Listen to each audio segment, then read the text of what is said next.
want to talk a little bit about what happened at the nation's capital here on January 6th, this past Wednesday, with the Trump supporters and the riot, the mob, the whatever. I hear some people comment that this is not America. And I'm here to say this is every bit of America.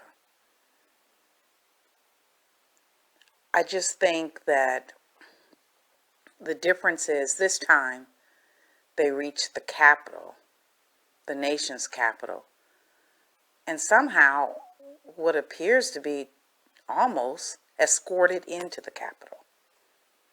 But they definitely beat down the doors to get in some of the cases, and went through the windows. People were killed through this riot,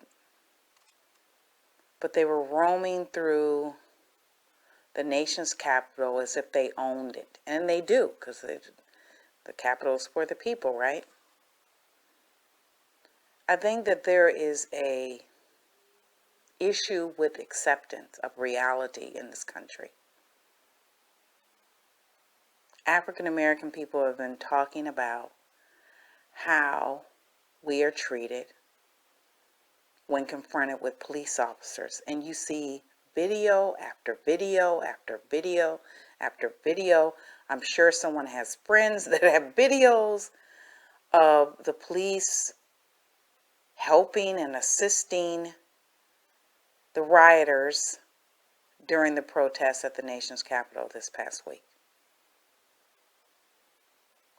With that being said, I don't think it's hard to understand why a majority of white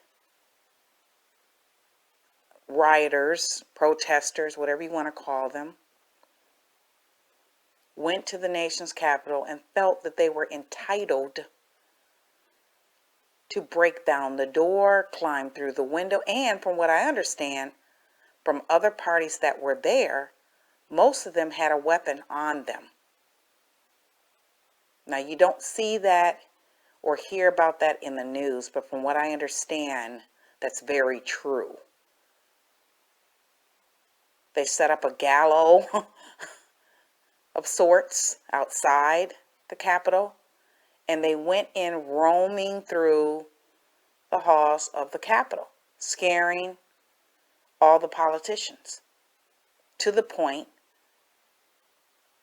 that the Secret Service had to begin to point guns at the doors and the windows, etc.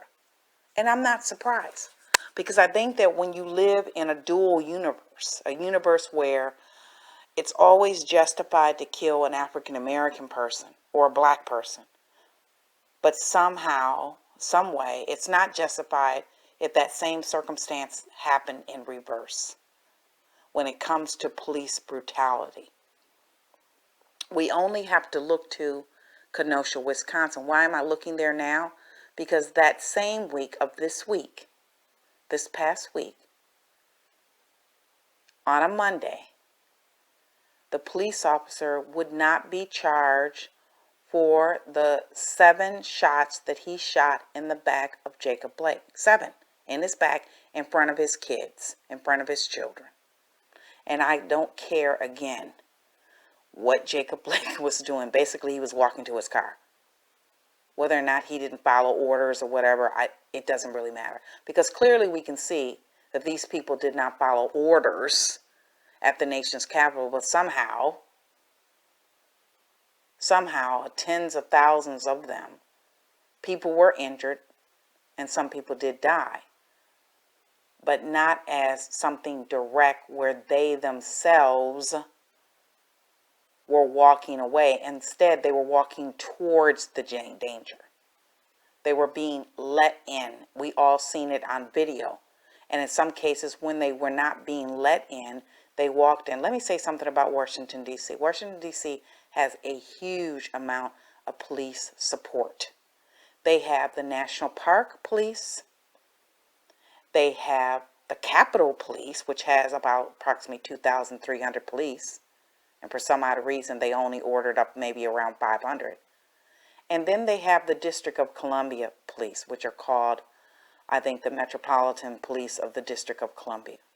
That's a lot of police presence. And for some odd reason, because this is a federal building, the Capitol Police should have been the ones that were there with their presence along with the National Guard. But magically, the mayor could not get the National Guard to come in soon enough. And from what I understand, the governor of Maryland, he tried to assist in getting Maryland's National Guard to come in, and somehow it couldn't happen soon enough. But for whatever the reason, that the National Police did not send at least 1,500 National or Capitol Police, I have no idea. I have no idea. And I don't even know where the Park Police were at. But there are a lot of police, trust and believe, in the District of Columbia proper. Inside the District of Columbia proper, there are a lot of police presence. So I don't know what happened to that. And I could see needing the National Guard as well.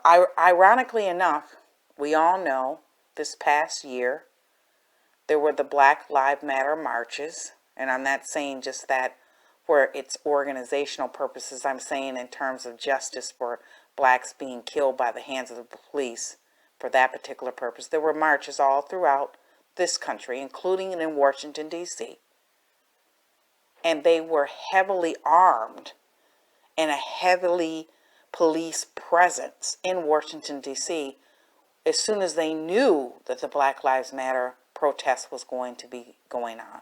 But somehow magically, this past Wednesday, they only decided to send out roughly a quarter of the Capitol Police for whatever the reason. I don't know. While they were trying to certify the vote of the United States president, which takes place on the 6th of 2020. So you would think you would need all the police force you can get if another group plans on marching or protesting that happens to be in support of Donald J. Trump. You would think. But no. Now, I don't know who all parties were involved that were responsible, and as we see it being played out, there appears to be people resigning, etc., etc., but this is a joke. But this is also America, and this is the reality of America as it is for African American people, and it's been the reality for America since slavery. When it comes to black people in this country marching, uprising from the plantations itself to the streets of Mississippi, all the way to Michigan and beyond, there has always been a great police presence when it comes to black people uprising and protesting for their rights, their basic human rights. And then on the flip side of America, there's always been this privilege that they are innocent until proven guilty, and so therefore they are privileged. White Americans. They pose no threat to law enforcement. They, in fact, are the law enforcement, if you will, and they have every right to do whatever they want to do. So the irony of what happened this week is that we have a police officer not being charged for the killing, or not really the killing, but damn near, for the paralyzing of Jacob Blake by shooting him in the back in front of his little male children 7 times. We had that decision made a couple of days before January 6th. And ironically enough, on January 6th, the day that we're certifying the presidential election, they know a march is coming, yet they understaff the police department. That's not by accident. And there's plenty of footage all over the place. As I said, I think people even have personal footage because other friends are passing it around through their mobile phones and sharing it on Facebook, etc., of showing police officers, being mighty friendly with these protesters, the Donald Trump protesters, mighty friendly. But you can take the same location a few months ago when the Black Lives Matter were protesting, and they were heavily armed, and they showed a high level of force and a high level of police presence during the Black Lives Matter protest just a few months ago. We can even take it a step further and look at this decision to not charge the police officer in Wisconsin and think about what took place in terms of the protests. What took place is we had Kyle Rittenhouse that decided to leave his home in Illinois and go into the state of Wisconsin to a protest on behalf of Jacob Blake to protect his country or whatever it was that he thought he was doing. Kyle, however, was under the age of 18 and he was carrying a weapon. Kyle, during that protest, killed 2 other protesters. Magically, he was able to walk in front of a brigade of police officers without not only not being questioned or apprehended, but not being shot. He wasn't shot at all. But somehow, because Jacob Blake is walking away from the police officers, not toward them, like we see at the nation's capital this past Wednesday. Somehow, Jacob Blake poses more of a threat than more than 10,000 Trump supporters tearing down the Capitol, literally and figuratively, and storming through the building. This is the epitome of what African Americans have gone through in this country. Yes, this is America. This has always been America. And eventually, when we continue to have a double standard for one group of people and have another standard for another, it's only going to breed this type of entitlement. When we look at the protesters in Washington, D.C., on January the 6th, none of them seemed afraid at all. In fact, they felt or seemed mighty comfortable. They were taking selfies. Why not? Because you're privileged. But it's problematic for a person. No, I'm not going to listen to a police officer to walk to their car towards their children who are in a car. It's problematic for that person to do that, only to end up being shot in the back 7 times and being paralyzed. This is the story of America.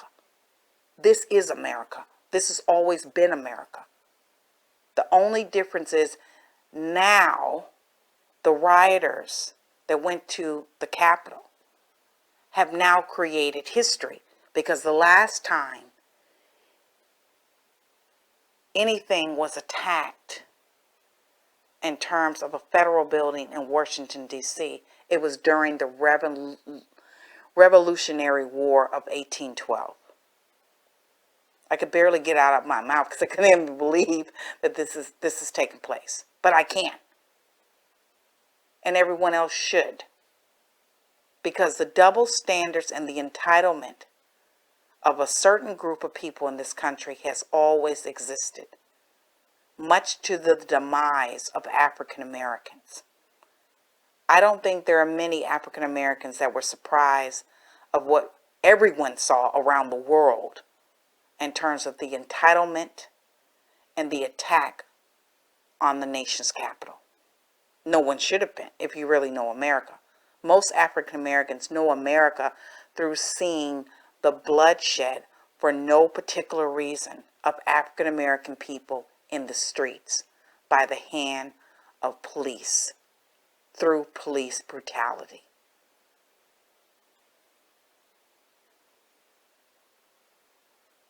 So I'm not surprised that we have this incident. The question is, and becomes, how are we going to change things that African Americans can live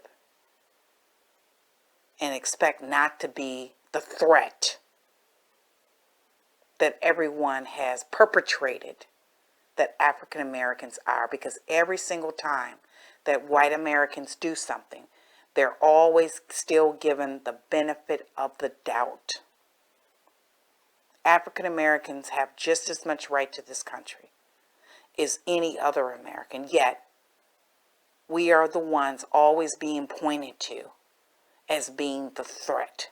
When in fact, when we compare Black Lives Matter march at the same place, near the same location in Washington, D.C., and the march to the nation's capital with the Trump supporters, which were predominantly white Americans,